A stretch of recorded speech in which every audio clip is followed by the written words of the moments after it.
तुमचं स्वागत. ज्या संख्येनं आपण सर्व इथे उपस्थित आहात आणि आपल्यातला उत्साह जो दिसतोय ते पाहता एक गोष्ट नक्की आहे की आजचा दिवस महाराष्ट्रासाठी ऐतिहासिक आहे. सकाळी मी कोणाला तरी सांगितलं की आजच्या दिवसाचं महत्त्व काय आहे. संयुक्त महाराष्ट्राच्या लढ्यानंतर जो संयुक्त महाराष्ट्राचा मंगल कलश महाराष्ट्रामध्ये आला तो मराठी ऐक्याचा मंगल कलश होता. आणि आज पुन्हा एकदा हा मराठी ऐक्याचा मंगल कलश घेऊन सन्माननीय उद्धव ठाकरे आणि सन्माननीय राज ठाकरे आपल्या समोर आलेले आहेत. तोच आनंदाचा क्षण आज महाराष्ट्राच्या जीवनामध्ये आलेला आहे. मी अजिबात यापुढे काही बोलणार नाही. हाच मंगल कलश मुंबईसह अनेक महानगरपालिकांमध्ये विजयी भगवा ध्वज फडकवल्याशिवाय राहणार नाही. आणि या महाराष्ट्राला फक्त ठाकरेच नेतृत्व देऊ शकतात आणि महाराष्ट्र ठाकरेंच्याच मागे जाईल हे सांगणारी आजची पत्रकार परिषद आणि आजचा दिवस आहे. मी यापुढला सूत्र ही माननीय उद्धव ठाकरे व माननीय राज ठाकरे यांच्याकडे देतो.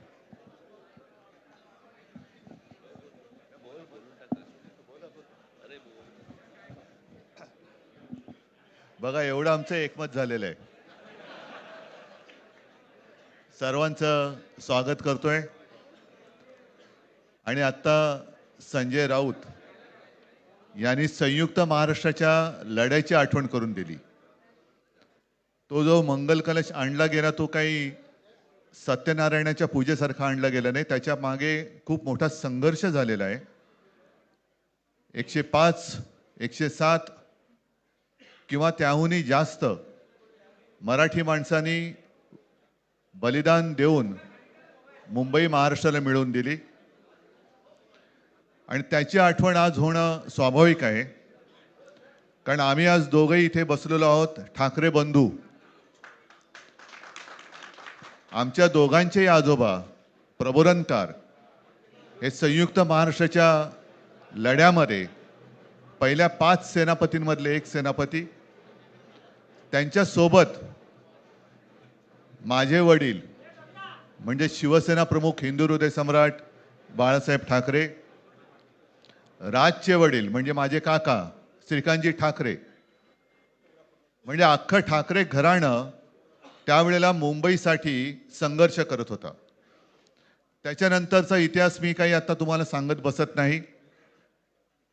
पण मुंबई महाराष्ट्राने मिळवल्यानंतर मुंबईमध्येच मराठी माणसाच्या उरावरती उपरे नाचायला लागले आणि त्यावेळेला न्याय हक्कासाठी शिवसेना प्रमुखांना शिवसेनेला जन्म द्यावा लागला. साधारणतः 60-65 वर्ष आता होतील. पुढच्या वर्षी शिवसेनेला 60 वर्ष होतील.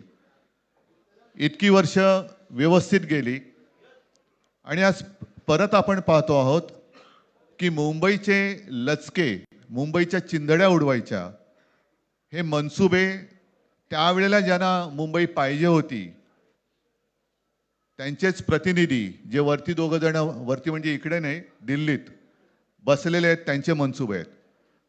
आणि आत्ता जर का आपण भांडत राहिलो तर मग तो जो काय संघर्ष, ते जे काय हुतात्मा स्मारक आहे त्याचा मोठा अपमान होईल. आज आम्ही आमचं कर्तव्य म्हणून एकत्र आलेलो आहोत आणि मी मागेच म्हटलं एकत्र आलो आहोत ते एकत्र राहण्यासाठी.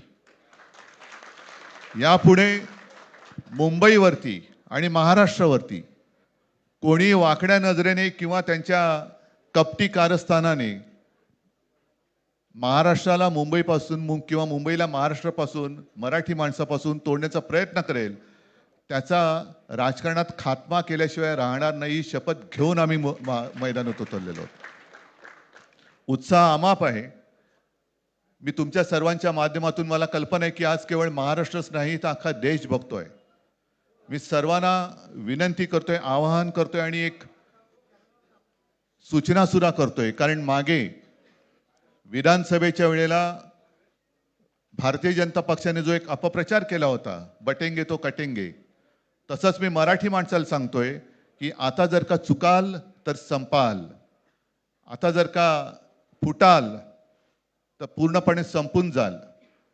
म्हणून परत एकदा तुटू नका, फुटू नका आणि मराठीचा वसा टाकू नका, हाच एक संदेश मी आमच्या आज दोघांच्या युतीच्या निमित्ताने संपूर्ण महाराष्ट्राला देतो आहे. आणि मला खात्री आहे की मराठी माणूस हा सहसा कोणाच्या वाटेला जात नाही, पण त्याच्या वाटेला जर का कोणी आलाच तर त्याला परत जाऊ देत नाही. मी सगळ्यांना परत मनापासून धन्यवाद देतो. आणि राज,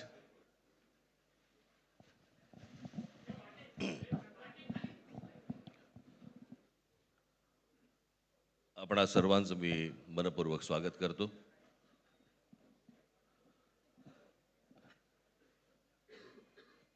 जे काय बाकी बोलायचं आहे ते सगळं जाहीर सभा जेव्हा सुरू होतील त्यावेळेला बोलूच आम्ही. परंतु माझी एक मुलाखत झाली होती आणि मी मुद्दामून आठवण करून देतो त्या गोष्टींची. आणि त्या मुलाखतीमध्ये मी असं म्हटलं होतं की कुठल्याही वादापेक्षा आणि भांडणापेक्षा महाराष्ट्र मोठा आहे. आणि मला असं वाटतं तिथून त्या आज आम्ही एकत्र येण्याची सुरुवात त्या वाक्यापासून झाली.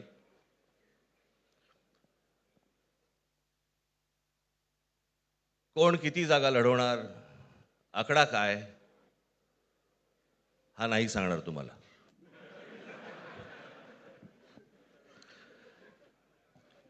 महाराष्ट्रामध्ये सध्या लहान मुलं पळवण्याची खूप टोळ्या फिरतायत. त्याच्यामध्ये 2 टोळ्या अजून जास्ती ॲड झालेल्या आहेत. ते राजकीय पक्षांमधली मुलं पळवतात आणि जे निवडणुका लढवणार आहेत त्या लढवणाऱ्या सर्व उमेदवारांना दोन्ही पक्षांकडनं उमेदवारी दिली जाईल. ती कधी भरायची, केव्हा भरायची ते आपल्याला कळवलं जाईल. आज फक्त आपल्या समोर एकच गोष्ट मी आपल्याला सांगू इच्छितो की बरेच दिवस ज्याची प्रतीक्षा महाराष्ट्र करत होता, ती शिवसेना आणि महाराष्ट्र नवनिर्माण सेनेची युती झाली, हे आज आम्ही आपल्याला जाहीर करत आहोत.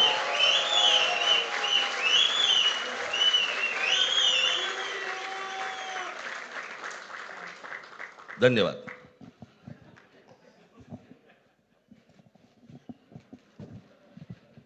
आकड्याचा खेळ संपला ते बरं झालं. नाही, आकड्यांचा खेळ सुद्धा आता सांगायचं नाही.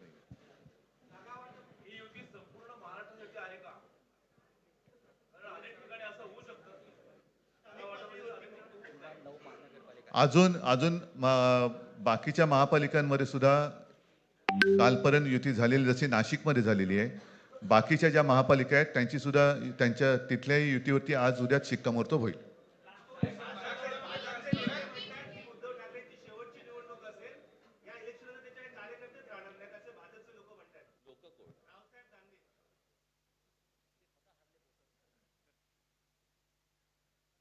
त्यांच्यावरती प्रतिक्रिया देण्याच्या तरी पातळीचे राहिलेत का ते? त्यांना त्यांच्या पक्षात सुद्धा कोण विचारत नाही. जाऊ दे. मला असं वाटतं की उत्तरं देवांना द्यावीत, दानवांना नाहीत.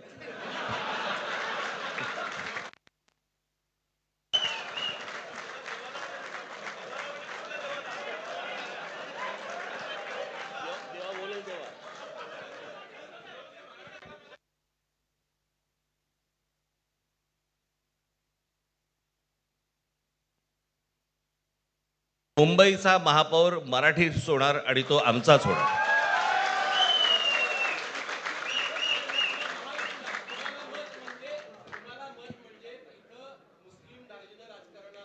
मला असं वाटतं की एक मुख्यमंत्र्यांचा व्हिडिओ पण फिरतोय ज्याच्यामध्ये ते अल्ला हाफिज असं बनलेत, बरोबर ना? तर या गोष्टी त्यांनी सांगू नयेत. माझ्याकडे खूप व्हिडिओज आहेत.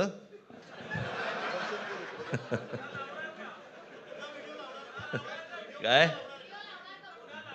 ते काय बोलतात त्याच्यावरती माझे व्हिडिओ तयार असतील.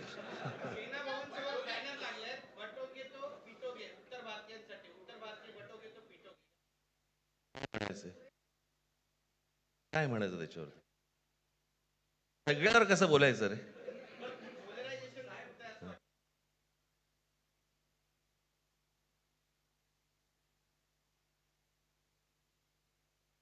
मला असं वाटतं आज मुंबईचं मी तुमच्यासमोर आम्ही जाहीर करत आहोत आणि बाकीच्या जशा अशा होतील तशा तुम्हाला कळवलं जातील.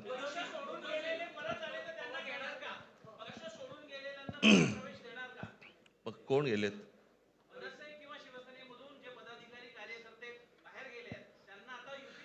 येऊ तर देत पहिलं. हे जरतर वरतीच खूप असतं सगळं.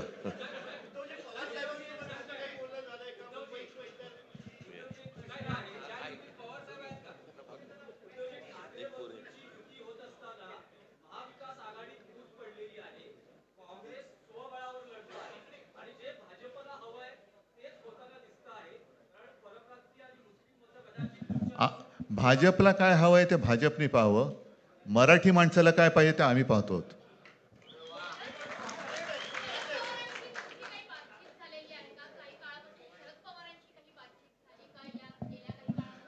चर्चा सुरू आहे.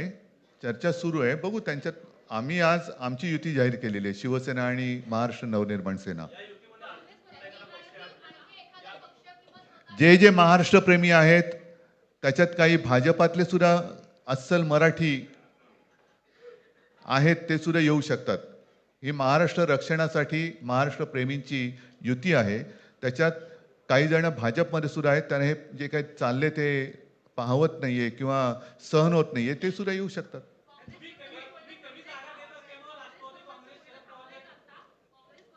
काँग्रेसने जर जाहीर केलं ना, हो मग आता म्हणजे आणखीन काय बोलायचं? तोडलं का तोडलं का?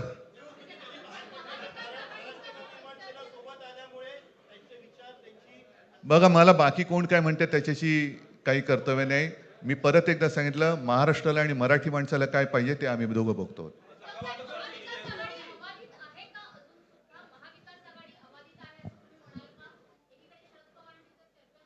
सगळे पक्ष बाहेर पडून आघाडी अबाधित आहे.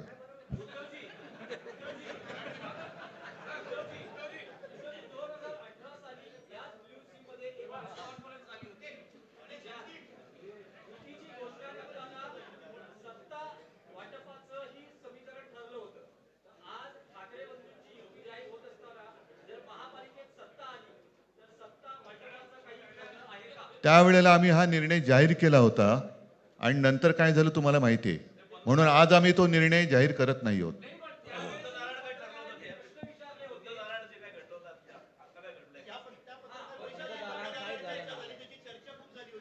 आता आमचं दोघांचंच घर आहे ना, दार बंद कशाला करायचं? ठीक आहे, चला. मला असं वाटतं बाकीच्या प्रश्न आता काही तसं काही नाहीये. निवडणुकीपूर्वी अरे झालेलं आहे ना जागा वाटप. माझी निघताना फक्त एकच छोटी विनंती आहे. ज्यांचं मुंबईवरती, महाराष्ट्रावरती, मराठी माणसावरती प्रेम आहे, अशा सर्व माझ्या पत्रकार बांधवांना, भगिनींना माझी विनंती आहे की आमच्या पाठीमागे उभे राहा. धन्यवाद.